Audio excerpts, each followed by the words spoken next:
To all of you, तुम्हा सर्वांचं अगदी मनपूर्वक स्वागत आहे आपल्या साहित्य विवर या यूट्यूब प्लॅटफॉर्मवर.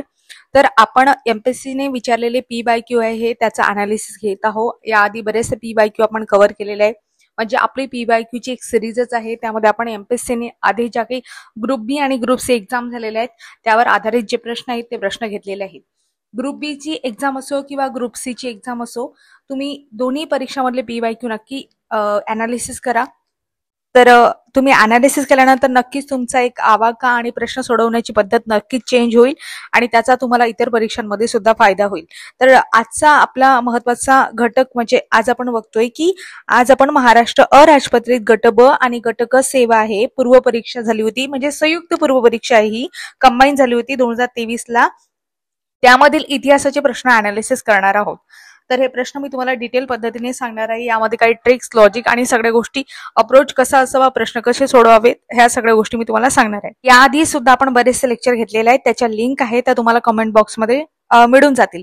याशिवाय आपलं टेलिग्राम चॅनल आहे, तिथे तुम्ही जॉईन करू शकता. प्रश्न वगैरे पाहिजे असले, पीडीएफ वगैरे पाहिजे असले तसं मला सांगा, मी पीडीएफ बनवून टेलिग्राम चॅनलला टाकून देईल. ठीक आहे. आणखी महत्वाची गोष्ट, या चॅनलवर पोस्ट सेक्शन मध्ये आपण पी वाय क्यू अनालिसिस, त्याच्यानंतर जे काही एमपीएससीचे पेपर झालेले आहेत त्यामध्ये जे प्रश्न विचारण्यात आलेले ते प्रश्न आपण पोल स्वरूपात आणि वोट स्वरूपात टाकत असतो. तिथे सुद्धा तुम्ही ते सोडवू शकता, जेणेकरून तुम्ही एका टच मध्ये राहाल. तर ठीक आहे. आणखी महत्वाची गोष्ट, तुम्ही या चॅनलवर सबस्क्राईब केलं नसेल तर सबस्क्राईब करून ठेवा, जेणेकरून तुम्हाला समोर येणारे जे काही व्हिडिओ असतील अपलोड होतील त्याच्या नोटिफिकेशन मिळतील. नोटिफिकेशनसाठी स्पेशल सबस्क्राईब करून बेल आयकॉनला तुम्हाला दाबावे लागेल, जेणेकरून तुम्हाला नोटिफिकेशन येतील. ठीक आहे. प्रकारे ही माहिती मी तुम्हाला सांगितली आणि आता आपण कुठल्याही प्रकारचा वेळ न गमावता आपल्या लेक्चरला सुरुवात करूया. आजचे प्रश्न कशाचे आहेत? इतिहासाचे प्रश्न आपण घेत आहोत. सुरुवात करूया. इतिहासाचा पहिला प्रश्न आहे, नारायण मेघाजी लोखंडे यांनी बॉम्बे मिल हँड असोसिएशन ही कामगार संघटना स्थापन करीत असताना त्यांना खालीलपैकी कोणत्या व्यक्तीचे सहकार्य मिळाले होते, असा प्रश्न विचारण्यात आलेला आहे. ऑप्शन आहे केशवराव बागडे, केशवराव बोले. ब आहे रघु भिकाजी, गेणू बाबाजी. क आहे नारायण सुरकाजी, विठ्ठलराव कोरंगावकर. ड आहे कृष्णाजी अर्जुन केळुसकर, रामचंद्र शिंदे आणि नारायण पवार. अशा प्रकारे 4 ऑप्शन दिलेले आहेत. 4 विधाने दिलेले आहेत, अ ब क ड. आता आपल्याला पर्यायी ऑप्शन पाहायचे आहेत, उत्तर पाहायचे आहेत, काय काय दिलेले आहेत ते. उत्तरासाठी पर्याय आहेत, 1 नंबर आहे अ आणि ब फक्त, 2 नंबर आहे ब आणि ड फक्त, 3 नंबर आहे अ ब आणि क फक्त, 4 नंबर आहे ब क आणि ड फक्त. ट्रिकनुसार आपण जर बघितलं तर आपल्याला काय करायचं आहे, मॅक्झिमम उत्तरं बरोबर घेऊन चालायची आहे. मॅक्झिमम उत्तरं बरोबर घेतली, या ट्रिकनुसार मी सांगत आहे, तर अ ब क आणि ब क ड या 2 पैकी आपलं उत्तर असणार आहे. आता तुम्ही 50-50 चान्स घेऊ शकता. हे झाले एक ट्रिक. आता आपण नॉलेजने जर गेलो तर आपल्याला माहिती पाहिजे, नारायण पवार आहे, रामचंद्र शिंदे आहे, ते नारायण मेघाजी लोखंडे यांना सहकार्य करत असत, तर त्यांच्याशी रिलेटेड होते. म्हणून ड आपल्या ऑप्शन मध्ये पाहिजेच. मग आता ड कुठे आहे, तर ड 2 आणि 4 मध्ये आहे.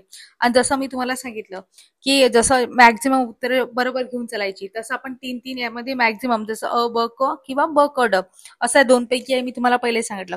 आणि मी तुम्हाला सांगितलं की तुम्हाला नारायण पवार यांच्याबद्दल माहिती पाहिजे होतं. तर जर तुम्हाला माहिती समजा असतं तर तुम्ही ड ऑप्शन कडे गेले असते आणि तुमचं उत्तर पटकन निघालं असतं, ब क ड हे आहे म्हणून. आता आपण बघतो याबद्दल अधिकची माहिती घेऊ. आता या प्रश्नाचं योग्य उत्तर आहे ब क ड, म्हणजे ऑप्शन क्रमांक 4. आता नारायण मेघाजी लोखंडे आहेत, यांनी 1884 ते 1890च्या दरम्यान ही जी बॉम्बे मिल हँड असोसिएशन होती, ही त्यांची कामगार संघटना म्हणजे कार्यरत होती. आणि कुठे स्थापन झाली होती, ती मुंबई इथे स्थापन झाली होती. आणि महत्वाची गोष्ट म्हणजे आठवड्यातील जी काही रविवारची सुट्टी आपल्याला मिळते, ते कुणाची देणगी आहे, ते केव्हापासून झाली सुरू, तर आपण बघतो या नारायण मेघाजी लोखंडे यांच्या कामगार चळवळीमुळे आणि संघटनेमुळेच ती काय झाली, तर रविवारची सुट्टी मिळालेली आहे. आणि कामाचे तास मर्यादित करा असं त्यांचं म्हणणं होतं. त्यांनी मागणी केली होती, जसं 12 ते 14 तास काम होतं ते कमी करण्यास सांगितलं त्यांनी. म्हणजे त्यांच्या अशा तरतुदी होत्या, शिफारशी केल्या होत्या. त्याच्यानंतर कामांसाठी म्हणजे कामगारांसाठी आरोग्यविषयक सोयी सुविधा उपलब्ध करून द्याव्या असं त्यांनी त्याच्यात शिफारशी केल्या होत्या. अपघात विमा योजना वगैरे, नुकसान भरपाई अशी तरतूद सुद्धा त्यांनी केली होती. तर ही आहे नारायण मेघाजी लोखंडे यांची कामगार संघटना. यावर आधी सुद्धा भरपूर वेळा प्रश्न विचारण्यात आलेले आहे. पर्टिक्युलरली तुम्हाला जर डेट विचारली तर 1890 तुम्ही लक्षात ठेवू शकता. ठीक आहे. आता यामध्ये आपण बघतो की काही सहकारी दिलेले आहेत. आता या ऑप्शनमध्ये जे काही सहकारी आहे ते सर्व तुम्हाला पाठ पाहिजेत किंवा तुम्ही लक्षात ठेवायला पाहिजे. जसं रघु भिकाजी, गेणू बाबाजी, नारायण सुरकोजी, विठ्ठलराव कोरगावकर आहे, कृष्णाजी अर्जुन केळुसकर आहे, रामचंद्र शिंदे, नारायणराव पवार हे सत्यशोधक होते आणि त्यांच्याशी रिलेटेड होते. आता हे तुम्ही लक्षात ठेवायला पाहिजे. आता समोर आयोग यावर प्रश्न विचारू शकते. आणि नारायण मेघाजी लोखंडे यांच्याबद्दल जर आपण म्हटलं, यांचा सुद्धा विवाह सत्यशोधक पद्धतीने झाला होता आणि तेही सत्यशोधक चळवळीशी संबंधित होते आणि कामगार चळवळ तर त्यांनी सुरूच केली होती, म्हणून आपण त्यांना कामगार चळवळीचे जनक असं म्हटलं. आणि एक महत्वाची गोष्ट यांच्याबद्दल आणखी प्रश्न विचारले आयोगाने, त्यामध्ये दीनबंधू आणि गुराखी हे वृत्तपत्र त्यांच्याशी संबंधित आहेत, म्हणून लक्षात ठेवा. आणि महत्वाची गोष्ट 1993 मध्ये काय झालं होतं की ब्रिटिश सरकारने त्यांना राव बहादूर ही पदवी दिली होती. कारण बऱ्याच वेळा विचारण्यात येते की राव बहादूर ही पदवी कोणाकोणाला देण्यात आलेली आहे, असे सुद्धा ऑप्शन तुम्हाला आयोग देऊ शकते. तर लक्षात ठेवा, नारायण मेघाजी लोखंडे यांना देण्यात आली होती. कारण काय होतं की त्यांनी हिंदू मुस्लिम ज्या काही दंगली झाल्या होत्या त्यामध्ये त्या शमवण्याचा प्रयत्न केला होता, त्यांना थांबवण्यासाठी प्रयत्न केले होते, म्हणून त्यांना राव बहादूर ही पदवी देण्यात आली होती. त्यांना राव बहादूर नारायण मेघाजी लोखंडे असं सुद्धा म्हणतात. ठीक आहे. आणि त्यांचा जन्म कुठे झाला होता, तर 9 फेब्रुवारी 1848 मध्ये कन्हेर सराय पुण्यामधलं ठिकाण आहे तिथे झाला होता. लक्षात ठेवा. दीनबंधू हे वृत्तपत्र त्यांच्याशी संबंधित आहे, हे सुद्धा लक्षात ठेवा. दीनबंधू हे वृत्तपत्र कोणाचं होतं, कृष्णराव भालेकर यांचं होतं आणि बहुजन समाजातील ते पहिले वृत्तपत्र होतं, हे सुद्धा लक्षात ठेवा. आता तुमच्यासाठी एक प्रश्न आहे की जे मी तुम्हाला सांगितलं रविवारची सुट्टी यांच्याच प्रयत्नामुळे सुरू झाली, तर कोणत्या तारखेपासून रविवारची सुट्टी देण्यात येते, म्हणजे रविवारची पगारी सुट्टी देण्यात येते, हे डेट तुम्हाला सांगायचे आहे. आता नारायण मेघाजी लोखंडे यांनी सुरू केली, तर ते कधीपासून देण्यात येते ते डेट तुम्हाला सांगायची आहे. 1800 मधलीच असणार आहे, तर ते डेट तुम्ही कमेंट बॉक्समध्ये मेन्शन करा. ठीक आहे. प्रकारे हा प्रश्न आपण अनालिसिस केला. आता समोरचा प्रश्न पाहू. समोरचा प्रश्न आहे, इसवी सन 1857च्या उठावात शिंदे व निजाम यांनी भाग घेतला असता तर उठाव यशस्वी झाला असता असे रिकामजागा हा गव्हर्नर जनरल म्हणाला. कुठला गव्हर्नर जनरल म्हणाला असा प्रश्न विचारण्यात आलेला आहे. ऑप्शन पाहू. Lord Dalhousie, Lord Ripon, Lord Mountbatten, Lord Canning अशा प्रकारचे ऑप्शन दिलेले आहे. आता तुम्हाला माहिती पाहिजे, अनालिसिस करून एलिमिनेट करून तुम्ही उत्तरापर्यंत जाऊ शकता. आता मी तुम्हाला सांगते कसं. तसं या प्रश्नाचं उत्तर लॉर्ड कॅनिंग आहे, परंतु बाकीचे का नाहीत ते सुद्धा सांगणार आहे. जसं लॉर्ड डलहौसी कधी होता, तो 1848 ते 1856 या काळामध्ये गव्हर्नर होता. मग 1857चा त्याच्याशी संबंध येत नाही, म्हणजे 1857च्या उठावाच्या आधीच तो होऊन गेला. ठीक आहे. लॉर्ड माउंटबॅटनचा तर संबंधच येणार नाही, कारण लॉर्ड माउंटबॅटन कधी होते, 1947 च्या वेळेस होते, त्यावेळेस ते शेवटचे व्हाईसरॉय होते. बघा, तर यामध्ये लॉर्ड माउंटबॅटन तर काटणारच आहात तुम्ही, ते गेले. लॉर्ड डलहौसी गेला, हे तुम्हाला माहित पाहिजे. आणि लॉर्ड रिपन कधी होता हे तर सगळ्यांना माहिती आहे की स्थानिक स्वराज्य संस्थांशी रिलेटेड ते होते. 1880 ते 84 दरम्यान त्यांचा कार्यकाळ होता. 1882 मध्ये स्थानिक स्वराज्य संस्था ही जी संकल्पना आहे त्याचे जनक ते त्यांना म्हणून ओळखले जाते, म्हणून ह्या गोष्टी लक्षात ठेवा. उरलं काय, लॉर्ड कॅनिंग तुम्हाला माहिती पाहिजे. 1856 ते 1862 या दरम्यान त्यांचा कार्यकाळ होता आणि त्यावेळेस लॉर्ड कॅनिंग जे होते ते गव्हर्नर होते असं आपण म्हणू शकतो. तर 1857च्या उठावात मग कोण म्हटलं असेल हे, मग लॉजिक लावून आपला एलिमिनेट करून आपल्या प्रश्नाचं उत्तर काय आलं, तर लॉर्ड कॅनिंग यांनी म्हटलं की शिंदे आणि निजाम यांनी जर उठावात भाग घेतला असता तर उठाव यशस्वी झाला असता. यावरून तुम्हाला काही स्टेटमेंट समजलं की या आधी सुद्धा आयोगाने प्रश्न विचारलेला आहे की शिंदे आणि निजाम यांनी कोणी कोणी उठावात भाग घेतला नाही, तर त्याचं उत्तर होतं शिंदे आणि निजाम. आता यावेळेस तुम्हाला माहिती दिली आहे की शिंदे आणि निजाम यांनी भाग घेतला नाही अशी माहिती दिली आहे. आणि कोणी म्हटलं असं, कोणता गव्हर्नर जनरल होता, तर लॉर्ड कॅनिंगनी म्हटलं. म्हणजे ऍडिशनल माहिती आता तुम्हाला ऍड करून आयोग समोरचे प्रश्न विचारत आहे. ठीक आहे. या प्रश्नाचं योग्य उत्तर काय आहे, लॉर्ड कॅनिंग आहे. हे बघा, काही गव्हर्नर आहेत किंवा गव्हर्नर जनरल आहेत, व्हाईसरॉय यांच्याबद्दल माहिती विचारण्यात आलेली आहे. तर आपण लॉर्ड डलहौसी यांच्याबद्दल पाहू, कारण बऱ्याच वेळा आयोग यावर प्रश्न विचारते. इम्पॉर्टंट गोष्टी मी तुम्हाला सांगते की जसं लॉर्ड डलहौसी म्हटलं तर साम्राज्यवादी किंवा विस्तारवादी धोरणासाठी तो ओळखला जातो प्रामुख्याने. आणि यामध्ये विचार करतो तर आपण जसं दत्तक विधान नामंजूर तत्वाचा वापर करून त्यांनी काही संस्थांनी सुद्धा खालसा केली होती. आणि ते धोरण मात्र कोणाचं होतं, यापूर्वी ऑकलंड नावाचं होतं. यावर सुद्धा आयोगाने प्रश्न विचारला आहे. तसे कोणते संस्थाने त्यांनी खालसा केले होते, जसं सातारा, जैतपूर आहे, संबलपूर आहे, भगत आहे, उदयपूर, झाशी, नागपूर, करौली असे संस्थान आहे ते काय दत्तक विधान नामंजूर या तत्वाचा वापर करून त्याने काय केले होते, खालसा केले होते. नंतर अवधचा सुद्धा ताबा याने घेतला होता. पण अवधचा ताबा कसा घेतला होता, गैरप्रशासनाच्या कारणावरून घेण्यात आला होता. याआधी सुद्धा प्रश्न विचारण्यात आला होता. आणि तिचा नवाब कोण होता, वाजिद अली शाह तिचा नवाब होता, म्हणून लक्षात ठेवा. तसंच शिमला करार जो झाला होता, पण शिमला म्हणजे वर्षातील काही दिवस राजधानी हे शिमला राहील अशा प्रकारे त्याने घोषित केलं होतं. तसेच बंगालचा जो तोफखाना आहे तो कलकत्त्याहून त्यांनी मेरठला आणला होता आणि त्याचं मुख्यालय कुठलं होतं, शिमला हे होतं, लक्षात ठेवा. आणि त्याच्याच काळामध्ये आपण बघतो की वूडचं घोषणापत्र 1854चं ते आलं होतं. आणि नंतर 1853 मध्ये थॉम्सन पद्धत आली होती, ज्यावर देशी भाषेवर भर होता. ती सुद्धा याच्याच डलहौसीच्या काळामध्ये आली होती. आणि आता महत्वाच्या गोष्टी ज्यावर आयोगाने खूप वेळा प्रश्न विचारलेला आहे की 16 एप्रिल 1853 मध्ये जे पहिली रेल्वे सुरू झाली होती ते मुंबई ते ठाणे दरम्यान धावली होती, ती कोणाच्या कार्यकाळामध्ये झाली होती, तर लॉर्ड डलहौसीच्याच काळामध्ये झाली होती. आणि म्हणून लॉर्ड डलहौसीचा जो कार्यकाळ आहे, आणि लॉर्ड डलहौसीला भारतीय रेल्वेचा जनक सुद्धा असं म्हणतात, तर लक्षात ठेवा. तसंच तार विभागाची स्थापना 1852 मध्ये, मी डेट इयर सुद्धा सांगत आहे, 1852 मध्ये तार विभागाची स्थापना झाली होती. 1854 मध्ये पोस्ट कायदा संमत झाला होता आणि ग्रँड ट्रंक रोडची सुद्धा दुरुस्ती याच काळात करण्यात आली होती. आणि 1856चा जो विधवा पुनर्विवाह कायदा होता तो लॉर्ड डलहौसीच्या कार्यकाळामध्ये केला गेला होता. आणि त्याच्यासाठी पाठिंबा कोणी दिला होता, तर लक्षात ठेवा, ईश्वरचंद्र विद्यासागर आहे, त्यांनी पाठिंबा दिला होता. आणखी महत्वाचं म्हणजे 1853 मध्ये चार्टर ऍक्ट होते, याद्वारे स्पर्धा परीक्षा हा कायदा सुद्धा लागू करण्यात आला होता. 1852 मध्ये इनाम कमिशन सुद्धा नियुक्त केले गेले होते. अशा प्रकारे मी तुम्हाला लॉर्ड डलहौसी याच्या काळामध्ये काय काय झालं आणि यावर आयोगाने प्रश्न विचारलेले आहेत त्या सगळ्या गोष्टी तुम्हाला इथे क्लिअर केल्या. लॉर्ड रिपन आहे, रिपन बद्दल बऱ्याच वेळा विचारतात की लॉर्ड रिपननी काय काय केलं होतं. 1880 ते 84 दरम्यान कार्यकाळ होता असं मी तुम्हाला सांगितलं. आणि देशी वृत्तपत्राचा जो कायदा होता, व्हर्नॅक्युलर प्रेस ऍक्ट, जो लिटननी केला होता 1878 मध्ये, तो रद्द केला 1882 मध्ये, लक्षात ठेवा. लिटनने काय केला होता, एक कायदा केला होता व्हर्नॅक्युलर प्रेस ऍक्ट, त्याच्यामध्ये स्वातंत्र्य हिरावून घेतलं गेलं होतं देशी वृत्तपत्रांचं, आणि तो कायदा जो होता तो रद्द केला होता 1882 मध्ये. कोणी केला होता, लॉर्ड रिपन यांनी केला होता, म्हणून लक्षात ठेवा.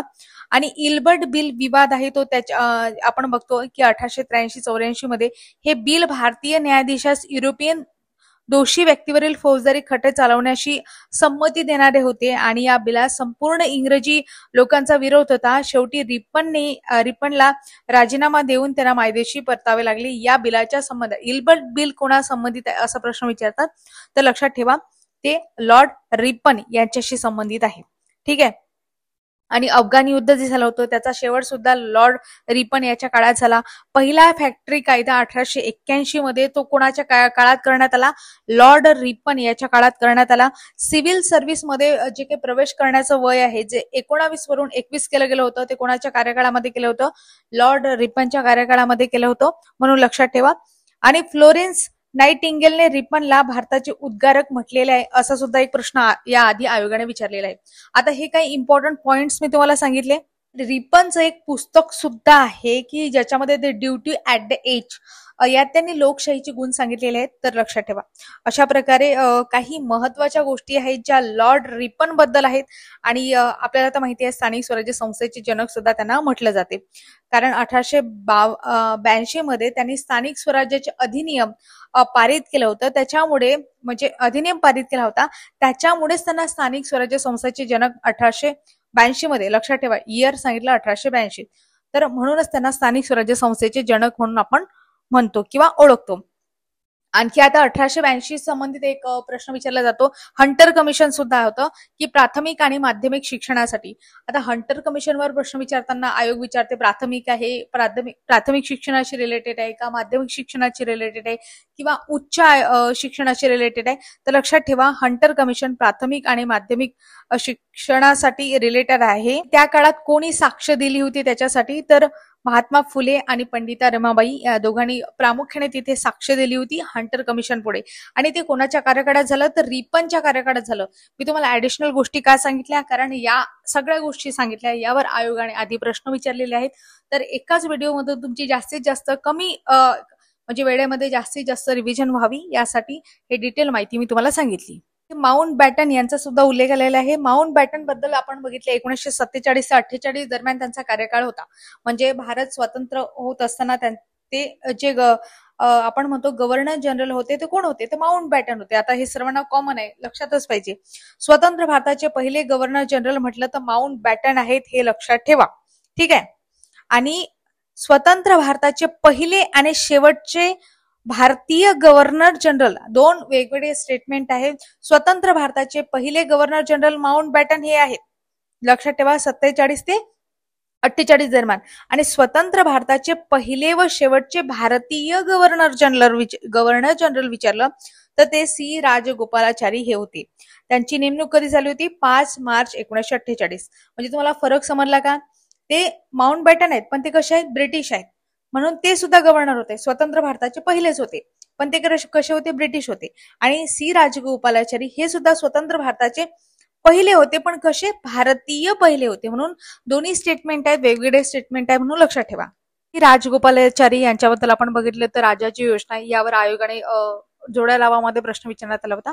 आणि एक प्रश्न याच्यावर सुद्धा होता की इयर वाईज तुम्ही तो चढता उतरता क्रम लावा ना, तशा पद्धतीने होता. तर लक्षात ठेवा राजाची योजना 1944 ची आहेत. हे डेट आणि इयर जरी तुम्हाला लक्षात झालं किंवा क्लिक जरी झालं तरी तुम्ही हा प्रश्न सोडवू शकता एलिमिनेट करून. म्हणून ह्या गोष्टी मी तुम्हाला डिटेलपणे सांगते. आता यांनी म्हणजे राजगोपालाचारी आपण जर बघितलं तर तसं बघितलं तर 1952 ते 54 दरम्यान मद्रासचे मुख्यमंत्री सुद्धा ते राहिले. समोर आपण बघतो स्वातंत्र्य झाल्यानंतर 52 ते 54 दरम्यान. आणखी महत्वाची गोष्ट, यांच्याशी रिलेटेड एक पक्ष होता, तो पक्ष तुम्हाला सांगायचा आहे. त्यांनी कोणत्या पक्षाची स्थापना केली होती ते तुम्हाला कमेंट बॉक्समध्ये सांगायचं. हा प्रश्न मात्र तुमच्यासाठी की सी राजगोपालाचारी आहे म्हणजे चक्रवर्ती राजगोपालाचारी तुम्ही म्हणू शकता, त्यांनी एका पक्षाची स्थापना केली होती आणि तो पक्ष कोणता आहे हे तुम्हाला कमेंट बॉक्समध्ये सांगायचं आहे. ठीक आहे. आता यामध्ये राहिलं कॅनिंग, लॉर्ड कॅनिंग यांच्याबद्दल आपण बघितलं तर भारताचा शेवटचा गव्हर्नर जनरल असं आपण म्हणू शकतो आणि भारताचा पहिला व्हाईसरॉय म्हणून लॉर्ड कॅनिंगला ओळखलं जाते. आणि महत्वाची गोष्ट, गव्हर्नर जनरल कोणत्या काळामध्ये होत्या? 1856 ते 1858 या दरम्यान. म्हणजे 1857चा उठाव ज्यावेळेस झाला त्यावेळेस लॉर्ड कॅनिंग होता, म्हणून लक्षात ठेवा. आणि याला आपण काय म्हणतो? गव्हर्नर जनरल सुद्धा आणि व्हाईसरॉय हा दोन्ही सुद्धा होता. गव्हर्नर जनरल केव्हा होता? 1856 ते 1858 या दरम्यान.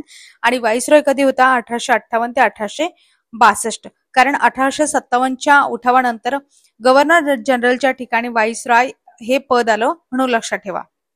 सत्ता जी होती ती कोणाकडे गेली होती? ब्रिटिश पार्लमेंटकडे गेली होती. कोणाकडून?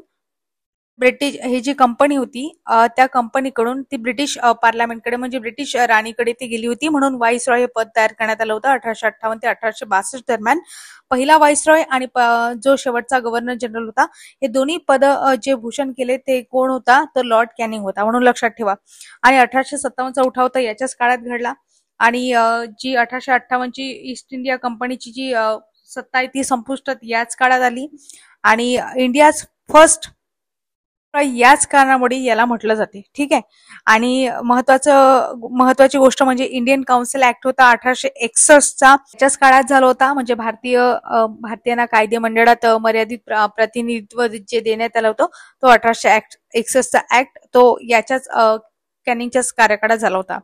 याशिवाय युनिव्हर्सिटी ऍक्ट होता 1857चा, जसं कलकत्ता, मद्रास, बॉम्बे विद्यापीठाची स्थापना झाली होती ना, ती कोणाच्या ह्याच्यात झाली होती? तर लक्षात ठेवा लॉर्ड कॅनिंगच्या कारकिर्दीमध्ये झाली होती. आणि विशेष ओळख म्हणजे आपण त्याला म्हणतो 1857चा उठाव. ठीक आहे. आणि 1862 मध्ये त्याचा मृत्यू झाला. मग प्रकारे हा प्रश्न आपण डिटेलपणे अनालिसिस केला आणि सगळे गव्हर्नर जनरल त्यांच्याबद्दल महत्वाची माहिती सुद्धा मी तुम्हाला सांगितली. आता शॉर्टमध्ये रिकॅप आपण जर बघितला तर लॉर्ड डलहौसी 1848 ते 1856, त्याच्यानंतर Lord Mountbatten 1947, Lord Ripon 1880 ते 1884 दरम्यान आणि लॉर्ड कॅनिंग 1856 ते 1862 या दरम्यान. ठीक आहे. हा प्रश्न पाहू. प्रार्थना समाजाबाबत पुढीलपैकी कोणती विधाने बरोबर आहेत असा प्रश्न विचारण्यात आलेला आहे. ऑप्शन दिलेले आहेत म्हणजे विधाने दिलेली आहेत आणि नंतर पर्यायी ऑप्शन आहे. विधाने वाचून घेऊ. दादोबा तरखडकर, डॉक्टर आत्माराम पांडुरंग, वामन आबाजी मोडक, भाऊ महाजन इत्यादींनी 31 मार्च 1867 रोजी मुंबई येथे प्रार्थना समाजाची स्थापना केली. दुसरं स्टेटमेंट आहे प्रार्थना समाजामार्फत सुबोध पत्रिका सुरू केली गेली. तिसरं स्टेटमेंट आहे प्रार्थना समाजाच्या माध्यमातून नाम जोशी यांनी मजुरांची स्थिती सुधारण्यासाठी सोशल सर्व्हिस लीगची स्थापना केली. चौथं स्टेटमेंट आहे प्रार्थना समाजाने मुंबई, सोलापूर, कोल्हापूर येथे महाविद्यालयाची स्थापना केली. आता प्रार्थना समाजाबाबत प्रश्न आहे तर लक्षात ठेवा. सुद्धा तुम्हाला मी प्रार्थना समाज आहे याबद्दल डिटेल माहिती सांगितली होती. त्रयी आहेत, तरखडकर बंधू आहेत, त्यांना त्रयी असं म्हणतात कारण ते 3 बंधू होते आणि त्यांनी याची स्थापना केली होती. आत्माराम पांडुरंग तरखडकर आहे, दादोबा पांडुरंग आहे, भास्कर पांडुरंग तरखडकर आहे. याशिवाय त्यांचे सहकारी सुद्धा होते जसं डॉक्टर राघव भांडारकर आहेत, न्यायमूर्ती महादेव गोविंद रानडे आहेत, त्यांनी सुद्धा त्यांना मदत केली होती. आणि त्यामध्ये याचे सेक्रेटरी कोण होते म्हणजे सचिव, सेक्रेटरी म्हणजे सचिव बाळ मंगेश वागडे हे होते. यावर सुद्धा आयोगाने प्रश्न विचारलाय. आणि वारसा यांनी कुठून घेतला होता तर भागवत धर्माकडून वारसा घेतला होता. स्थापनेची प्रेरणा कुठून घेतली होती यावर सुद्धा प्रश्न विचारलेला आहे. तर केशवचंद्र सेन आहे यांच्याकडून प्रार्थना समाज स्थापनेची त्यांनी प्रेरणा घेतली होती. आणि या प्रार्थना समाजाच्या माध्यमातून समोर बरेचसे संस्था किंवा तुम्ही सदस्यांनी कार्य केलेले आहेत. त्यांनी वेगवेगळ्या संस्था स्थापन केलेल्या आहेत. जसं नाम जोशी यांनी सोशल सर्व्हिस लीग आहे. त्याच्यानंतर महादेव म्हणजे गोपाळकृष्ण गोखले आहेत, त्यांनी भारत सेवक समाजाची स्थापना केली होती. आता तुमच्यासाठी प्रश्न आहे गोपाळकृष्ण गोखले यांनी भारत सेवक समाजाची स्थापना कधी केली होती ते इयर तुम्हाला कमेंट बॉक्समध्ये सांगायचं आहे. प्रश्नाचं उत्तर देण्याचा प्रयत्न करा कारण याआधीचे हिस्ट्रीचे आपण PYQ अनालिसिस घेतले होते ग्रुप सी चे तसेच ग्रुप बी चे, त्यामध्ये मी तुम्हाला सांगितलेले आहे. तर ते सुद्धा लेक्चर तुम्ही डिटेलपणे पाहून घ्या, त्यामध्ये सुद्धा तुम्हाला खूप माहिती भेटेल. प्रश्न जे आपण बघतो तिथे 10-12च प्रश्न घेतलेले आहेत, पण इन्फॉर्मेशन इतकी कव्हर केली आहे की त्यामधून तुम्हाला जास्तीत जास्त प्रश्न सोडवता येतील. तर ते तुम्ही पाहू शकता. आणखी वीरा शिंदे वगैरे आहेत, त्यांनी डिप्रेस क्लासेस मिशनची स्थापना केली होती. महादेव गोविंद रानडे आहेत, याच्याशी प्रार्थना समाजाशी ते रिलेटेड होते. त्यांनी विवाह उत्तेजक मंडळीची स्थापना केली होती. अशा प्रकारे त्यांनी कार्य केले होते. म्हणजे हे त्याचे काय आहेत, त्या प्रार्थना समाजाशी संलग्न व्यक्ती होते, सदस्य होते, त्यांनी अशा पद्धतीने कार्य केले होते. आता प्रार्थना समाजाची काय तत्वे होते यावर सुद्धा प्रश्न विचारले जातात. जसं परमेश्वर एकच आहे, तो सर्व विश्वाचा निर्माता आहे असं ते म्हणत होते. त्यांनी मूर्तीपूजा आणि कर्मकांड अमान्य केले होते. मूर्तीपूजेला त्यांचा विरोध होता आणि परमेश्वराने कोणतेही ग्रंथ लिहिलेले नाहीत असं ते म्हणत होते. याशिवाय परमेश्वर अवतारही घेत नाही आणि त्यांच्या मते उपासनेचे आणि भक्तीचे मार्ग कोणते आहेत, ते फक्त सत्य, सदाचार आणि भक्ती जे आहेत ते परमेश्वर उपासनेचे मार्ग आहेत असं त्यांनी त्यांच्या म्हणजे अशी प्रार्थना समाजाची काय होती, तत्वे होते. म्हणून काही गोष्टी लक्षात घ्या. एक महत्वाचा ऑब्जेक्टिव्ह म्हणजे प्रार्थना समाजाचे मुखपत्र काय होते तर सुबोध पत्रिका. आणि या प्रार्थना समाजाची एक इमारत होती, ती गिरगाव भागामध्ये होती आणि ती स्वतःची इमारत होती. आणि प्रार्थना समाजाच्या सभेत आपण बघतो की नामदेव महाराज आहेत किंवा तुकाराम महाराज आहे यांचे अभंग म्हटले जात होते.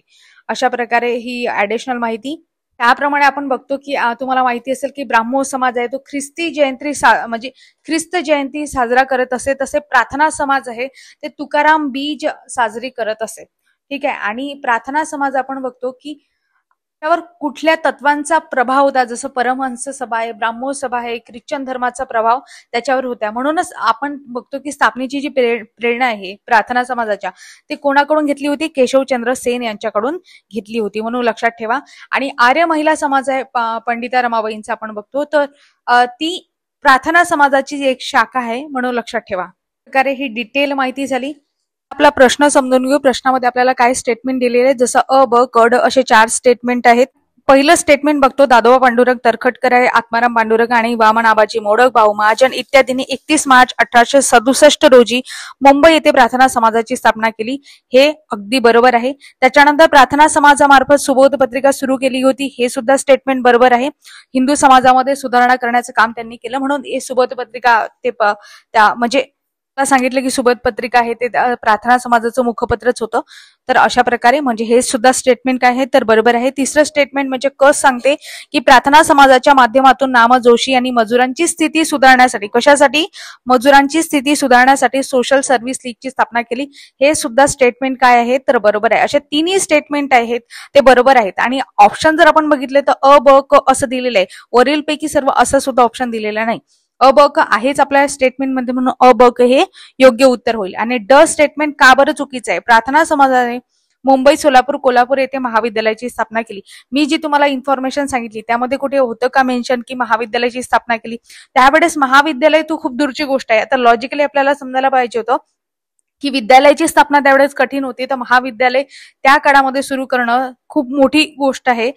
इतरत्र आपण बघतो फॉरेन होते म्हणजे परकीय देश होते त्यांच्यामध्ये महाविद्यालयाची स्थापना होऊ शकते, पण इथे जर आपण बघतो विद्यालयीन स्थापनाच खूप महत्वाची गोष्ट होती. महाविद्यालयाचा संबंध इथे येणार नाही. आणि प्रार्थना समाजाचं कार्य कसं होतं हे सुद्धा मी तुम्हाला सांगितलं. तशी सुद्धा तुम्ही लिंक लावू शकले असते की महाविद्यालयाशी किंवा शिक्षणाशी त्यांचा संबंध नव्हता. अशा प्रकारे डी आपण एलिमिनेट केले तर अ, ब, क हे आपल्या प्रश्नाचं उत्तर होईल. आणि इथे तुम्हाला प्रश्न आता व्यवस्थितरित्या A to Z इन्फॉर्मेशन सहित समजला. आता कुठलाही प्रश्न याच्याशी रिलेटेड येऊ तो तुमचा चुकणार नाही. ठीक आहे, आता पुढचा प्रश्न घेऊ. हिंदू महासभेच्या संदर्भातील पुढीलपैकी कोणती विधाने बरोबर आहेत असा प्रश्न विचारण्यात आला होता.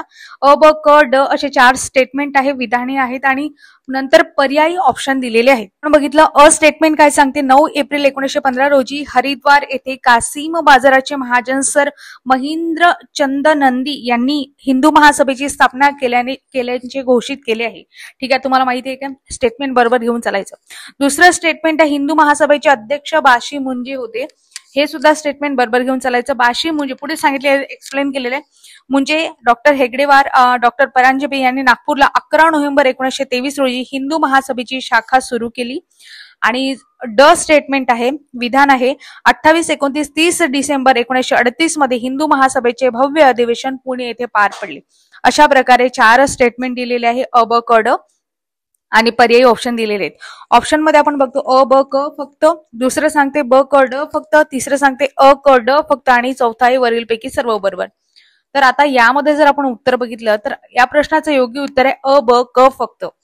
तर प्रश्नामध्ये जी इन्फॉर्मेशन दिलेली आहे ती आपण नोट केली पाहिजे. यामध्ये काय दिलेलं आहे अ स्टेटमेंटमध्ये, अ विधानामध्ये नोट करून घ्या. 9 एप्रिल 1915 रोजी हरिद्वार येथे कासिम बाजाराचे महाराज सर महेंद्रचंद्र नंदी यांनी हिंदू महासभेची स्थापना केली. आता हे माहिती पाहिजे आणि समोर आयोग यावर प्रश्न विचारू शकतो. जे डेट दिलेले आहे 9 एप्रिल 1915 ते याशिवाय कोणी स्थापना केली तर कासिम बाजारचे महाराज सर महेंद्रचंद्र नंदी यांनी केलेली आहे, म्हणून लक्षात ठेवा. आणि हिंदू महासभेचे अध्यक्ष कोण होते? बाशी मुंजे होते, हे सगळ्यांना माहिती असेल. आणि इथे हेगडेवार यांचा संबंध आलेला आहे. जिथे आपण राष्ट्रीय स्वयंसेवक संघ म्हणतो त्याला RSS असं म्हणतात. त्याची स्थापना 1925 मध्ये हेगडेवार यांनी केली होती. आणि हिंदू महासभेचे भव्य अधिवेशन 28, 29, 3 हे स्टेटमेंट मात्र चुकीचं आहे. तर लक्षात ठेवा यामध्ये अ, ब, क हे फक्त बरोबर आहे. आता पुढचा प्रश्न घेऊ. इसवी सन 1857च्या उठावाच्या वेळी इंग्रजांच्या कोणत्या कर्तबगार सेनानींनी महत्वाची भूमिका बजावली होती असा प्रश्न विचारण्यात आलेला आहे. याच्यामध्ये अ, ब, क, ड असे स्टेटमेंट दिलेले आहेत आणि नंतर पर्यायी ऑप्शन दिलेले आहेत. आता अ सांगते नील हॅवलॉक, नंतर ऑटरॅम, लॉरेन्स बंधू, कॅम्बेल, सर ह्युरोज आणि ड सांगते विल्यम डिग्बी आणि कॉलिन क्लार्क. अशा प्रकारे 4 विधाने दिलेली आहेत. आणि यामध्ये आता पर्यायी उत्तर आहेत. 1 नंबर सांगते अ आणि ब, 2 नंबर आहे ब आणि क फक्त, 3 नंबर आहे अ, ब, क फक्त, 4 नंबर आहे ब, क, ड फक्त. अशा प्रकारे 4 पर्यायी ऑप्शन दिलेले आहेत. तर आपल्याला योग्य उत्तरापर्यंत जायचं आहे. सर ह्युरोज तर माहितीच असेल, म्हणजे तुमच्या ऑप्शन मध्ये क पाहिजेच, बरोबर आहे. क कोणकोणत्या ऑप्शन मध्ये आहे? क आहे 2 मध्ये, 3 मध्ये आणि 4 मध्ये. सर ह्युरोज याआधी मी तुम्हाला सांगितलंय झाशीच्या राणीच्या विरुद्ध म्हणजे ब्रिटिश अधिकारी कुठला होता तो सर ह्युरोज होता. म्हणून आता आपल्या ऑप्शन मध्ये क पाहिजे. 2, 3 आणि 4 मध्ये दिलेलं आहे म्हणजे अ ऑप्शन, एक ऑप्शन गेला. ठीक आहे. त्याच्यानंतर नील हॅवलॉक सुद्धा तुम्हाला माहिती असेल, कानपूर लखनौ येथून नील आहे, हॅवलॉक आहे, यांनी केलं होतं. म्हणजे आपल्या ऑप्शन मध्ये अ सुद्धा पाहिजे. आणि अ आणि क असे कुठले ऑप्शन आहेत? फक्त 3 मध्ये सांगितलेले, म्हणजे आपण उत्तरापर्यंत पोहोचलो. ऑप्शन क्रमांक 3 जसं अ, ब आणि क हे अगदी बरोबर उत्तर आहे. तर आता बाकीचं सुद्धा आपल्याला माहिती पडले की ब आहे, लॉरेन्स बंधू आणि ऑट्रम सुद्धा आहेत. आणि विलियम डिग्बी आणि कॉर्लिन क्लार्क यांचा संबंध येत नाही. विलियम डिग्बी बद्दल इकॉनॉमिस्ट होते. ते जर आपण बाकीचे ऑप्शन बघितले तर आता मी तुम्हाला काही ऍडिशनल माहिती सांगते ज्यामध्ये तुम्हाला माहितीच पाहिजे. नेमकं काय सांगितलंय प्रश्नामध्ये? 1857च्या उठावातील जिथे जिथे उठाव झाले होते त्या ठिकाणी बिमोड करणारे, त्याच्या विरुद्ध काम करणारे इंग्रज अधिकारी होते आणि ते आपल्याला माहितीच पाहिजे, कारण याआधी बऱ्याच वेळा प्रश्न विचारण्यात आलेले आहे. ठीक आहे. तर आपण बघितलं तर यामध्ये उठावाचं केंद्र जसं कानपूरमधून कॉलिन कॅम्बेल आहे, हॅवलॉक, सर व्हीलर हे काम करत होते. नंतर लखनौ इथून लॉरेन्स, हॅवलॉक, नील, ऑट्रम, कॅम्बेल हे काम म्हणजे विरुद्ध काम करत होते. नंतर दिल्ली इथून हडसन आहे, जॉन निकोलसन, लॉरेन्स हे होते. झाशी येथून सर ह्युरोज होते, हे सगळ्यांना माहिती आहे. पंजाब इथून जॉन लॉरेन्स होते. बनारस येथून कर्नल जेम्स नील होते. ग्वाल्हेर येथून ह्युरोज होते. आणि बिहार म्हणजे जगदीशपूर होते, तिथून विल्यम टेलर. आणि अवध फैजाबाद इथून रेनल्ड आणि लॉरेन्स हे होते. आता हे तुम्हाला माहितीच पाहिजे. याशिवाय 1857च्या उठावावर हमखास प्रश्न असतो ग्रुप बी आणि ग्रुप सी एक्झाम मध्ये, तर लक्षात ठेवा. या लेक्चर मध्ये मी तुम्हाला 1857चा उठाव आहे, इतिहासाचे प्रश्न पहा. इतिहासाचे प्रश्न पाहण्यासाठी मी तुम्हाला का म्हणत आहे, कारण त्यामध्ये आपण डिटेलपणे सगळ्या गोष्टी घेतलेल्या आहेत आणि प्रत्येक प्रश्न मी डिटेल प्रश्न कव्हर करण्याचा प्रयत्न करायचा. जो प्रश्न महत्वाचा आहे आणि त्यावर समोर प्रश्न पडण्याचे किंवा येण्याचे चान्सेस आहेत तो मी तुम्हाला अगदी डिटेलपणे सांगत आहे.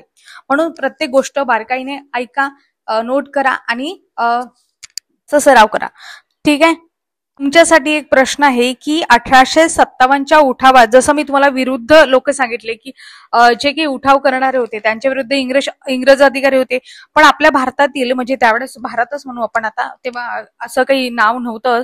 त्यावेळेस 1857च्या उठावात म्हणजे उठावाशी संबंधित नसणारे किंवा तुम्ही त्याला असं म्हणू शकता ब्रिटिशांना मदत करणारे लोक होते. ते कोण होते ते तुम्हाला कमेंट बॉक्समध्ये सांगायचं आहे. याआधी त्यावर प्रश्न विचारण्यात आलेला आहे. सर्च करा, प्रश्नाचं उत्तर देण्याचा मात्र प्रयत्न करा, कारण याआधी प्रश्न विचारलेला आहे आणि डिटेलपणे 2-3 याच्यामध्ये तो विचारून झालेला सुद्धा आहे.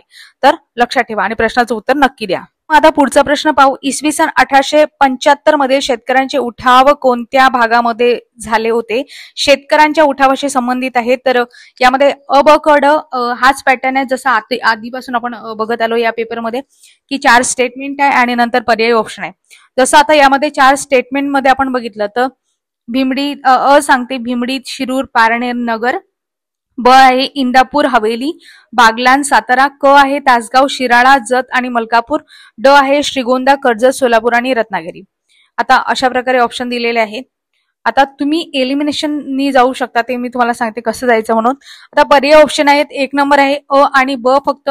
दुसरा आहे ब आणि क फक्त. तिसरा आहे अ ब ड फक्त.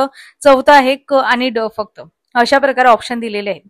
तर यामध्ये आपण बघतो, तुम्हाला मलकापूर माहिती पाहिजे होतं. मलकापूर यामध्ये येतो नाही. 1857च्या उठावास तिथं कुठल्या प्रकारचे झाले नाही, म्हणून तुम्ही जर क यातला एलिमिनेट केला असता तर तुमचं दुसरं ऑप्शन गेलं असतं, चौथं ऑप्शन गेलं असतं. राहिलं असतं 1 आणि 3 आणि 1 आणि 3 मध्ये तुम्ही 50-50 चान्सेस घेऊ शकले असता.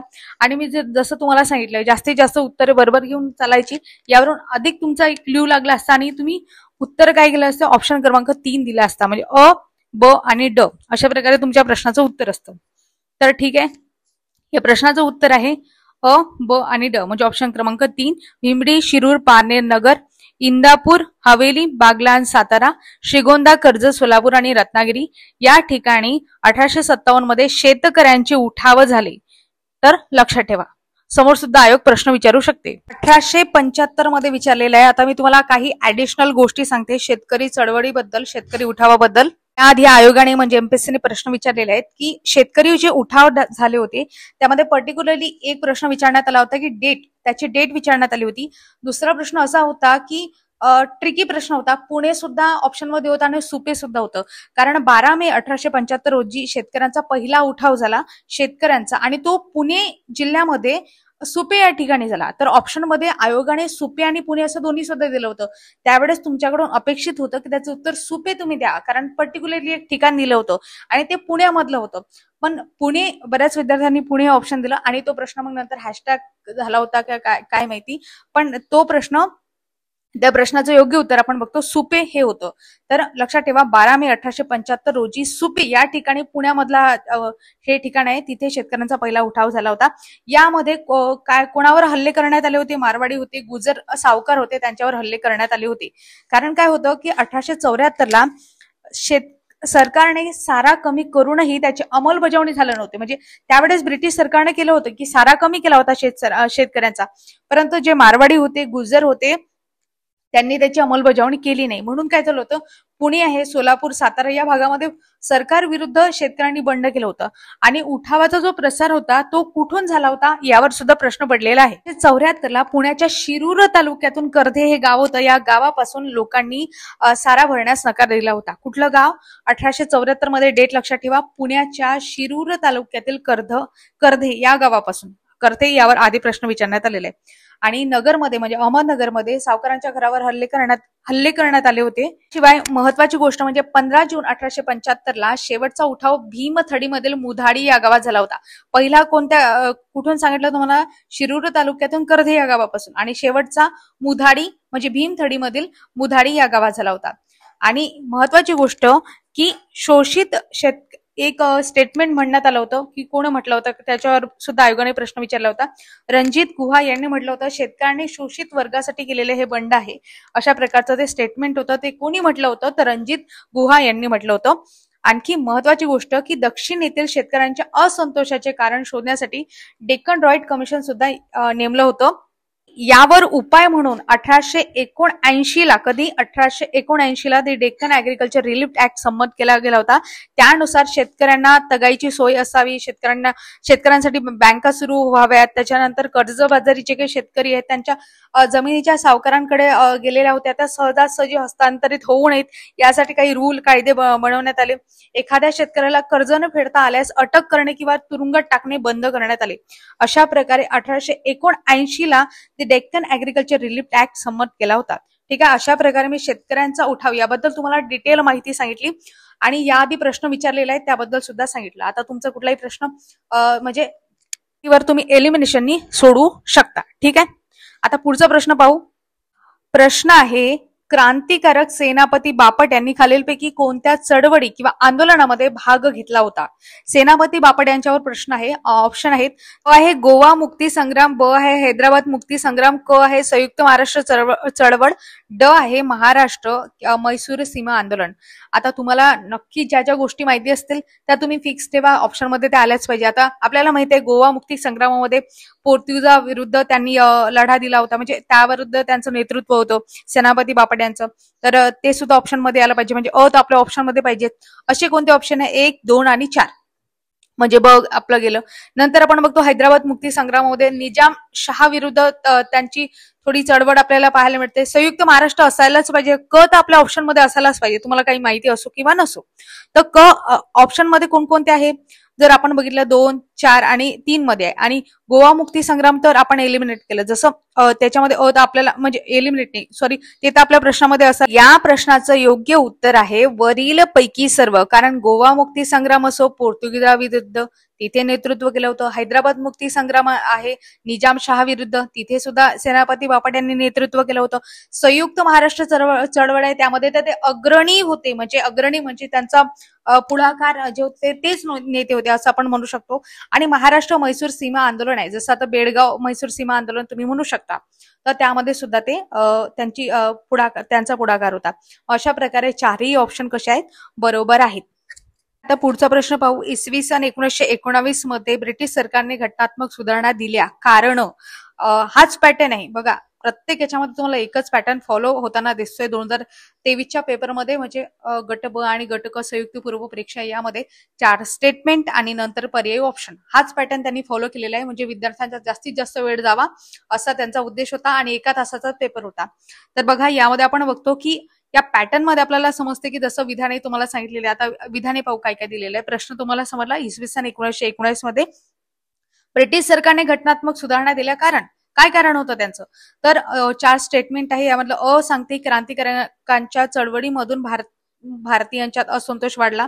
ठीक आहे. काँग्रेस व मुस्लिम लीग यांच्यात युती झाली. नंतर जहाल आणि मवाड यांच्यातील युती.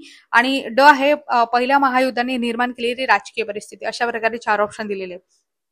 तर यामध्ये ऑप्शन मध्ये दिलेलं आहे की पहिला आहे अ आणि ब फक्त, दुसरा आहे ब आणि क फक्त, तिसरा आहे ब क ड फक्त आणि चौथा आहे वरील पैकी सर्व. अशा प्रकारे ऑप्शन दिलेले आहे. आता या प्रश्नाचं योग्य उत्तर काय होईल? क्रांतिकारक, आता मी तुम्हाला थोडक्यात एक्सप्लेन करून सांगते.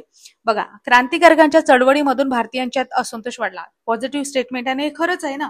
क्रांतिकारकांच्या चळवळी अ तर आपल्याकडे ऑप्शन मध्ये पाहिजेच. मग अ पाहिजे तर पहिलं आणि चौथं यामध्येच आपला ऑप्शन येईल, कारण दुसऱ्या ऑप्शन मध्ये आणि तिसऱ्या ऑप्शन मध्ये त्यांनी अ स्टेटमेंट दिलेलंच नाही. मग 2 आणि 3 कटले. ठीक आहे, म्हणजे आपण ते एलिमिनेट केले आणि राहिले काय 1 आणि 4. मग आता 1 आणि 4 पैकी पाहू काही एलिमिनेट होते का, आणि नसलं तर आपलं तर ऑप्शन आहेच वरील पैकी सर्व. ठीक आहे, आता ब काय सांगते, काँग्रेस व मुस्लिम लीग यांच्यामध्ये युती झाली. हो, 1916 मध्ये लखनौ करार झाला होता. बरोबर आहे, 1916 मध्ये. गोष्ट कधीची आहे ही 1919 ची आहे, आणि 1916 मध्ये लखनौ करार झाला होता. त्यावेळेस काय होते, हिंदू आणि मुस्लिम एकत्र आले होते आणि एकता वाढली होती. याच वेळेस जहाल जे होते आणि मवाड जे होते ते सुद्धा एकत्र आले होते. तर लक्षात ठेवा. आता तुमच्यासाठी मी बरं ठीक आहे, हा प्रश्न होऊ द्या, त्याच्यानंतर मी तुम्हाला प्रश्न विचारते. त्याच्यानंतर क स्टेटमेंट काय पाहिजे, म्हणजे ब स्टेटमेंट आपल्या ऑप्शन मध्ये पाहिजे. आणि क स्टेटमेंट काय सांगते, जहाल व मवाड यांच्यातील युती आपण बघतो. त्याच्या जेव्हा हिंदू मुस्लिम एकटे आले होते त्याच्यानंतर म्हणजे तो लखनौ करार झाला होता. त्याच्यानंतर जहाल आणि मवाड एकत्र आले होते. आता तुमच्यासाठी प्रश्न आहे की जहाल आणि मवाड म्हणजे नेमकं काय आणि त्यांच्यामध्ये कधी फूट पडली होती ते तुम्हाला सांगायचं आहे. कोणत्या अधिवेशनामध्ये पडली होती, त्याचे अध्यक्ष कोण होते हे सुद्धा तुम्हाला सांगायचं आहे. ऍडिशनल माहिती सांगा, सर्च करा आणि प्रश्नाचं उत्तर कमेंट बॉक्समध्ये देण्याचा प्रयत्न करा. प्रश्न काय विचारला, जहाल आणि मवाड यांच्यामध्ये फूट कोणत्या अधिवेशनामध्ये पडली होती, ते अधिवेशन कोणतं होतं ते तुम्हाला सांगायचं आहे. त्या अधिवेशनाचे अध्यक्ष कोण होते ते तुम्हाला सांगायचं आहे. आणि जहाल आणि मवाड म्हणजे काय हे सुद्धा सांगायचं आहे. त्याचे सक्रिय कोणते नेते होते ते सुद्धा तुम्हाला सांगता आलं तर यापेक्षाही छान. ठीक आहे, तर प्रश्नाचं उत्तर देण्याचा प्रयत्न करा. तर इथे आपण बघतो जहाल आणि मवाड यांच्यामध्ये युती झाली होती, हे सुद्धा स्टेटमेंट बरोबर आहे. आणि ड स्टेटमेंट, पहिल्या महायुद्धाने निर्माण केलेली राजकीय परिस्थिती. पहिलं महायुद्ध कधी होतं हे सुद्धा कमेंट बॉक्समध्ये सांगण्याचा प्रयत्न करा. तर बघा, पहिल्या महायुद्धाचा कार्यकाळ तुम्हाला सांगायचा आहे. पहिलं महायुद्ध माहिती पाहिजे आपल्याला, दुसरं सुद्धा माहिती पाहिजे, आणि तिसरं झालं का नाही झालं तर तिसरं ठीक आहे, होऊ पण नाही. तर आपण बघतो पहिलं महायुद्ध ज्यावेळेस झालं होतं त्यावेळेस काय म्हणजे कोणत्या इयर मध्ये झालं होतं ते तुम्ही कमेंट बॉक्समध्ये सांगण्याचा प्रयत्न करा. तर यामध्ये आपल्या प्रश्नाचं योग्य उत्तर आहे वरीलपैकी सर्व. ठीक आहे, हा प्रश्न आपण समजून घेतला, अनालिसिस केलं. तर या प्रश्नाचं योग्य उत्तर काय सांगितलं, वरीलपैकी सर्व. सगळे स्टेटमेंट आहे ते बरोबर आहेत. आणि क्रांतिकर एक स्टेटमेंट सांगतो तुम्हाला, क्रांतिकारकांच्या चळवळीमधून भारतीयांच्यामध्ये असंतोष वाढला होता. कारण की क्रांतिकार स्वदेशी चळवळ 1905 मध्ये सुरू झाली होती. त्यावेळेस आंदोलन झाले होते. त्यावेळेस फोडा आणि राज्य करा अशा प्रकारे ब्रिटिशांनी धोरण आखलं होतं. त्याच्यामुळे मुस्लिम आणि हिंदू आहे यांच्यामध्ये फूट पाडण्याचा प्रयत्न केला गेला होता. बांगलादेश होता, म्हणजे बंगाल प्रांत होता, त्याचं विभाजन करण्यात आलं होतं अशा प्रकारे. आणि हिंदू आणि मुस्लिमांची ऐक्यता तोडण्याचं, फोडा आणि राज्य करा अशा प्रकारे त्यांनी वेगवेगळं केलं होतं हिंदू आणि मुस्लिमांना. आता तुम्हाला काही क्ल्यू पण लागला असेल की मी जो तुम्हाला प्रश्न विचारला त्याचं उत्तर काय असू शकते. ठीक आहे, विचारलेल्या प्रश्नांची उत्तरे कमेंट बॉक्समध्ये देण्याचा प्रयत्न करा. प्रश्न घेऊ. पुढचा प्रश्न आहे, रिकाम जागा यांनी स्वदेशी चळवळीचा श्री गणेशा करून खादीचा पोशाख घालून सन 1877 मधील दिल्ली दरबारामध्ये हजेरी लावली होती, असा प्रश्न विचारण्यात आलाय. इथे मात्र वन लाईनर दिलेले आहे. जसं ऑप्शन मध्ये दिले, 1 गणेश वासुदेव जोशी, 2 सीताराम हरी चिपळूणकर, 3 न्यायमूर्ती के.टी. तेलंग आणि चौथा आहे महात्मा फुले. प्रश्नाचं योग्य उत्तर आहे गणेश वासुदेव जोशी. गणेश वासुदेव जोशी सगळ्यांना माहिती असेल, 1877 मध्ये लोकहितवाद्यांचे सहकार्य असं आपण करणारे त्यांना म्हणजे सहकारी म्हणू शकतो, आणि त्यांना सरकारी जोशी सुद्धा म्हणायचे. तर लक्षात ठेवा, त्यांनी काय केलं होतं की 1877 मध्ये दिल्ली दरबारामध्ये कोणी हजेरी लावली होती हे सुद्धा प्रश्न विचारतात. तर लक्षात ठेवा, गणेश वासुदेव जोशी यांनीच हजेरी लावली होती, कारण याआधी प्रश्न आयोगाने विचारलेला आहे. आता तुम्हाला ऍडिशनल माहिती सांगितली की त्यांनी श्री गणेशा, त्यावेळेस त्यांनी काय केलं होतं, खादीचा पोशाख घातला होता. आणि त्यांनी खादीला प्रमोट करण्यासाठी, स्वदेशी वस्तूंना प्रमोट करण्यासाठी, म्हणजे त्यांना देशावर ते एकदम देशप्रेमी होते, आणि त्याच्या इंग्रजांकडून जी काही सक्ती होत होती त्याच्या विरोधात त्यांनी स्वदेशी ला रिप्रेझेंट करण्याचा प्रयत्न केला. त्यावेळेस त्यांनी काय केलं होतं, दिल्ली दरबारामध्ये श्री गणेशाची मूर्ती हाती घेतली होती, खादीचा पोशाख घातला होता आणि तिथे हजेरी लावली होती. म्हणून गणेश वासुदेव जोशी हे आपल्या प्रश्नाचं योग्य उत्तर आहे. आपण जर एलिमिनेट करत गेलो तर आज महात्मा फुले तर नाही, कारण आपण त्यांच्याबद्दल डिटेल माहिती आपल्याला माहितीच आहे. याआधी आपण लेक्चर सुद्धा डिटेल घेतलेलं आहे. महात्मा फुले यांच्यावर आधारित समाज सुधारक आहेत, म्हणजे सिरीज आहे, त्यामध्ये आपण डिटेल लेक्चर घेतलेले आहेत. तुम्हाला A to Z इन्फॉर्मेशन तिथे मिळेल. आतापर्यंत महात्मा फुले, सत्यशोधक समाज आणि त्यांच्याशी रिलेटेड जे काही प्रश्न आलेले आहेत ते सर्व प्रश्न कव्हर होतील असा तो व्हिडिओ आहे. वाटल्यास लिंक कमेंट बॉक्समध्ये मी टाकून देईल. आणि सीताराम हरी चिपळूणकर होते, ते एक लेखकही होते आणि समाज सुधारक होते. त्यांचा याच्याशी संबंध नाही. न्यायमूर्ती KT तेलंग होते, हे तर एक न्यायमूर्ती होते, न्याय व्यवस्थेशी संबंधित आहेत. हे सुद्धा एक समाज सुधारक होते. तर अशा प्रकारे आपल्या प्रश्नाचं योग्य उत्तर काय आहे? गणेश वासुदेव जोशी. गणेश वासुदेव जोशी यांच्याबद्दल थोडक्यात सांगायचं झालं तर त्यांनी पुणे सार्वजनिक सभा हे त्याची स्थापना केली होती. म्हणजे पुणा असोसिएशन होतं, 1867 मध्ये अशी स्थापना झाली होती पुणा असोसिएशनची 1867 मध्ये, आणि त्याचं रूपांतर समोर पुणे सार्वजनिक सभा आहे एप्रिल 1870 मध्ये रूपांतर झालं. आणि लक्षात ठेवा, 2 एप्रिल 1870 मध्ये पुणे सार्वजनिक सभा आहे आणि पुणे असोसिएशन विचारलं तर 1867 आहे. मात्र पुणा असोसिएशनचं रूपांतर पुणे सार्वजनिक सभेमध्ये झालं होतं. आणि संस्थापक कोण आहेत? तर गणेश वासुदेव जोशी हेच आहेत. त्याचे पहिले अध्यक्ष याआधी सुद्धा मी तुम्हाला सांगितलं होतं की औंध संस्थानाधिपती श्रीनिवासराव पंत प्रतिनिधी हे त्याचे काय आहेत? तर पहिले अध्यक्ष होते, म्हणून लक्षात ठेवा. आणि या सभेचं ब्रीदवाक्य सुद्धा होतं, असते कदम आगे बढाव, अशा प्रकारे. आणि महत्वाची गोष्ट की या संघटनेचे बहुसंख्य जे सभासद होते ते ब्राह्मण होते. आणि जसं तुम्हाला सांगितलं की खादीचे वस्त्र धारण करत असत आणि बहुतेक लोक त्या खादीच्या वस्त्रात पाहून लोक त्यांची टिंगल सुद्धा उडवत असत, म्हणजे असे सुद्धा आहे. तर यामध्ये आणखी एक महत्वाची गोष्ट सांगते की या सभेचा प्राथमिक उद्देश काय होता की पुण्यामध्ये जे पर्वती मंदिर होतं त्या संस्थानामध्ये आर्थिक जो काही भ्रष्टाचार होत होता आणि इतर प्रकारची अंधाधुंदी माजली होती, त्या संदर्भात पाहणी करण्यासाठी या सभेची स्थापना करण्यात आली होती. समोर याचे उद्देश बदलले थोडे. आणि या सभेवर 1896 पासून टिळकांचं वर्चस्व प्रस्थापित होतं आणि रानडेंच्या नेतृत्वाखाली म्हणजे डेक्कन सभा स्थापन करण्यात आली होती. आणि टिळकांनीच या सभेमार्फत म्हणजे खंडबंदीची चळवळ उभी केली होती. यावर सुद्धा आयोगाने प्रश्न विचारलेला आहे, तर लक्षात ठेवा. आणि हे तर आपल्या स्टेटमेंटमध्ये आहेत जे आपल्याला म्हणजे प्रश्नामध्ये विचारलेले आहे की 1877 मध्ये राणी व्हिक्टोरियाला हिंदुस्थानची सम्राज्ञी हे पदवी अर्पण करताना एक दिल्ली दरबार भरला होता. त्यावेळेस गवा जोशी जे आहेत ते स्वतःच्या हाताने विणलेल्या खादीचा वेश परिधान करून तिथे हजर राहिले होते, म्हणून लक्षात ठेवा. तर 1872 मध्ये स्वदेशी चळवळीचा त्यांनी श्री गणेशा केला, हे सुद्धा महत्वाचं आहे. आणि यांना काय म्हणतात? सार्वजनिक काका सुद्धा म्हणतात, म्हणून लक्षात ठेवा. प्रकारे आपण डिटेल माहिती बघितली. प्रश्न अतिशय महत्वाचा, म्हणजे सगळे प्रश्न महत्वाचेच आहेत पण यावर सुद्धा हमखास प्रश्न असतो. जसं मी तुम्हाला सांगितलं काही की टॉपिक आहेत, जसं की टॉपिक म्हणजे त्यावर हमखास प्रश्न असतो म्हणजे असतं. जसं 1857चा उठाव आहे, प्रत्येक इतिहासाच्या प्रश्नामध्ये आतापर्यंत घेतलेल्या मला 1857 वर तर हमखास प्रश्न दिसला. एक नाही, दोन नाही, कुठे कुठे 3 प्रश्न विचारण्यात आलेले आहेत, म्हणून लक्षात ठेवा. त्याच्याशी रिलेटेड संबंधित प्रश्न असतो म्हणजे असतो ग्रुप बी आणि ग्रुप सी एक्झाम मध्ये. तर 1857चा उठाव आहे तो कुठल्याही प्रकारे स्किप करू नये. A to Z इन्फॉर्मेशन बघून घ्या, ठीक आहे. आणखी महत्वाची गोष्ट, आता पुढचा प्रश्न घेऊ. पुढचा प्रश्न आहे राष्ट्रीय सभेचे अधिवेशन आहेत आणि त्याचे ठिकाणं यावर आधारित प्रश्न आहे. तर काँग्रेसचे जे अधिवेशन झालेले आहेत याआधी त्यावर हमखास प्रश्न असतो.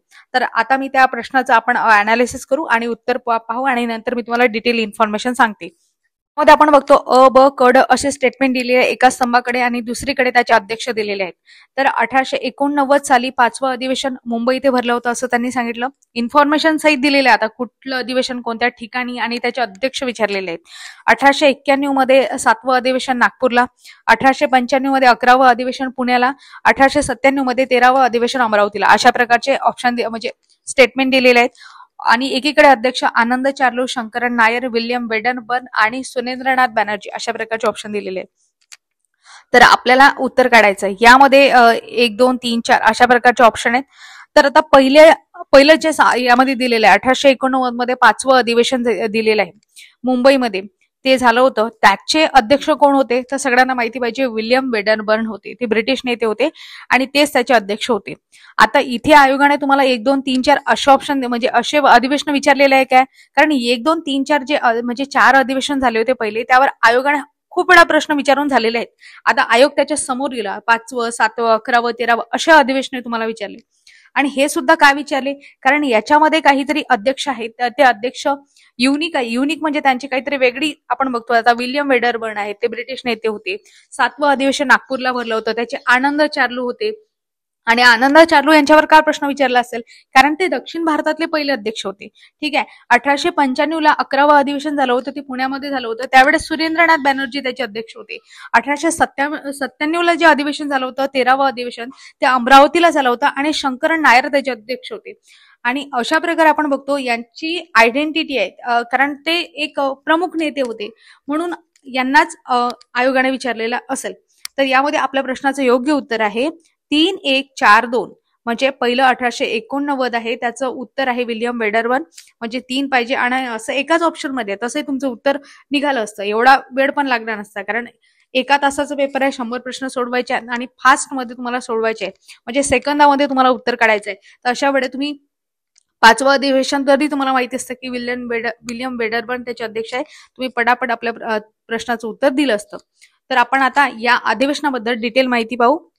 आता पहिलं जे अधिवेशन झालं होतं, पहिलं अधिवेशन 1885 मध्ये झालं होतं. आपण बघतो की व्यामोसचंद्र बॅनर्जी हे त्याचे पहिले अध्यक्ष होते, हे सगळ्यांना माहिती आहे. व्यामोसचंद्र बॅनर्जी आपण बघितले तर पहिले भारतीय ख्रिश्चन व्यक्ती होते आणि हे पहिलेच अधिवेशनाचे अध्यक्ष होते, म्हणून लक्षात ठेवा. दुसरं अधिवेशन झालं होतं 1886ला, ते कुठे झालं होतं, कलकत्ता या ठिकाणी. दादाभाई नौरोजी त्याचे अध्यक्ष होते आणि ते पहिले पारशी अध्यक्ष होते, तर लक्षात ठेवा. नंतर 1887 मध्ये मद्रास येथे अधिवेशन झालं होतं, बखरुद्दीन तय्यबजी त्याचे अध्यक्ष होते, ते पहिले मुस्लिम अध्यक्ष होते. 1888 मध्ये अलाहाबाद येथे अधिवेशन झालं होतं, जॉर्ज यूल हे पहिले इंग्रज अधिकारी होते, जे काँग्रेस अधिवेशन झाले होते त्याचे अध्यक्ष होते, म्हणून विचारू शकतात. दुसरं त्याच्यानंतर विचारलं की पहिले हिंदू कोण होते की जे याचे अध्यक्ष राहिले आहेत, तर 1891 मध्ये नागपूरमध्ये जे काही अधिवेशन भरलं होतं त्यामध्ये पी आनंद चार्लू तुम्ही म्हणू शकता, जे आपल्या ऑप्शन मध्ये आहे, तर ते पहिले हिंदू अध्यक्ष होते. म्हणून अशा प्रकारे काही महत्वाचे पॉइंट सुद्धा मी तुम्हाला सांगितले. तर काँग्रेसची स्थापना यावर आधारित मी तुम्हाला आधीच्या प्रश्नामध्ये डिटेल माहिती सांगितली आहे की 28 डिसेंबर 1885 मध्ये काँग्रेसची स्थापना झाली होती. अधिवेशन प्रामुख्याने डिसेंबर महिन्यातच होत होते, जसं 28 ते 31 दरम्यान. त्यावेळेस पहिलं अधिवेशन 28 ते 31 डिसेंबर 1885 मध्ये कुठे झालं होतं, मुंबईमध्ये झालं होतं. तसं ते पुण्यामध्ये होणार होतं, पण काय होत होतं, अशी कोणती साथ होती, कुठला रोग पुण्यामध्ये आला होता जेणेकरून ते पुण्यात न होता मुंबईमध्ये झालं, हे मात्र तुम्हाला कमेंट बॉक्समध्ये सांगायचं आहे. बऱ्याच वेळा विद्यार्थ्यांची याच्यामध्ये तफावत निर्माण होते की जसं ते प्लेगची साथ होती की कॉलरेची साथ होती, तर ते तुम्ही कमेंट बॉक्समध्ये नक्की सांगा कुठल्या रोगाची साथ होती पुण्यामध्ये जेणेकरून तिथे अध्यक्ष म्हणजे हे अधिवेशन होऊ शकलं नाही, तर ते तुम्हाला कमेंट बॉक्समध्ये सांगायचं आहे. तर यामध्ये आपण बघतो की मी जसं सांगितलं, पहिलं जेव्हा अधिवेशन झालं होतं त्याचे व्यामोसचंद्र बॅनर्जी हे होते आणि त्यावेळेसही काय होतं की इंग्रज अधिकारी होते, जसं लॉर्ड हे बॉम्बेचे त्यावेळेस गव्हर्नर होते, की त्यांना अध्यक्ष करा अशा प्रकारचं होतं. पण अधिवेशन कशाचे भारतामध्ये होत आहेत, काँग्रेसचे अधिवेशन आहेत, त्याचा अध्यक्ष तुम्ही एखाद्या इंग्रज अधिकाऱ्याला का करता, अशामुळे लोकांमध्ये थोडा वाद होता. म्हणून त्याचे अध्यक्ष आहे एका भारतीय व्यक्तीला करण्यात आलं, ते म्हणजे व्यामोसचंद्र बॅनर्जी. आणि हा सल्ला कोणाने दिला होता की लॉर्ड डफरिनच्या सल्ल्यामुळे लॉर्ड रे यांचं बॉम्बेचे गव्हर्नर जे होते अध्यक्ष होते, ते अध्यक्ष होणार होते, पण लॉर्ड डफरिनच्या सल्ल्यामुळे ते काय होते, अमान्य करण्यात आलं.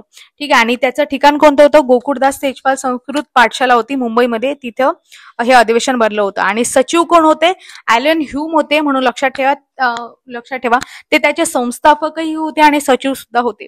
आणि कार्यवाहक कोण होतं, तर काशीनाथ त्र्यंबक तेलन हे कार्यवाहक होते. या अधिवेशनाचा उद्देश काय होता, ज्यावेळेस व्यामोसचंद्र बॅनर्जी यांनी भाषण सांगितलं होतं, म्हणजे भाषण दिलं, त्यावेळेस त्यांनी म्हटलं होतं की राष्ट्रीय भावनेचा विकास करणे, भारतीयांच्यात ऐक्याचा विकास करणे, दृढीकरण करणे, हाच याचा उद्देश आहे अशा प्रकारे. आणि मुंबई प्रांतातील बरेचसे नेते तिथे उपस्थित होते. प्रामुख्याने जर विचार केला तर जवळजवळ 38 सदस्य मुंबई प्रांतातील तिथे उपस्थित होते. तर दादाभाई नौरोजी, बेहरामजी मलबारी, फिरोजशाह मेहता, चंदावारकर, कृष्णाजी नुलकर, रहीमतुल्ला सयानी, शिवराम हरी साठे, सीताराम चिपळूणकर आहेत, वामन शिवराम आपटे, गोपाळ गणेश आगरकर, रामचंद्र मोरेश्वर साने, महादेव गोविंद रानडे, काशीनाथ त्र्यंबक तेलन, अशा प्रकारे दिनशा वाच्छा आणि भांडारकर. आता हे सांगण्यामागचा उद्देश, कारण यावर आयोगाने प्रश्न विचारलेला आहे. ठीक आहे. गोष्ट की 2 मुस्लिम नेते सुद्धा तिथे उपस्थित होते. ते कोण होते त्यावर सुद्धा प्रश्न आहे. जसं RM सयानी आणि AM धर्मसिंग हे होते तिथे उपस्थित होते. तर अशा प्रकारे आपण डिटेल माहिती बघितली. या लेक्चरमध्ये जे काही प्रश्न विचारण्यात आलेले आहेत त्यावर आयोगाने प्रश्न विचारलेले आहेत, म्हणून मी तुम्हाला ते विचारले. तर त्या प्रश्नांचे योग्य उत्तर देण्याचा प्रयत्न करा. माहिती नसेल तर सर्च करा, परंतु ते तुम्हाला नक्कीच त्याचा फायदा होईल. तर ठीक आहे, अशा प्रकारे हे लेक्चर तुम्हाला कसं वाटलं, तुमचे काही प्रश्न असतील, काही सजेशन असतील, ऑब्जेक्शन असतील, कुठल्याही गोष्टी असो किंवा काही सुधार करायचा असेल, काहीही असो, तुम्ही बिंदासपणे कमेंट बॉक्समध्ये सांगू शकता. तुमचे काही प्रश्न असू देत किंवा कुठलं लेक्चर वगैरे घ्यायचं असेल, काही आठवण म्हणजे काही तुम्हाला सांगायचं असेल, तुम्ही बिंदासपणे कमेंट बॉक्समध्ये सांगू शकता. तर भेटूया अशाच नवनवीन व्हिडिओसह पुढील भागामध्ये. तोपर्यंत तुम्हा सर्वांचे मनापासून आभार. धन्यवाद.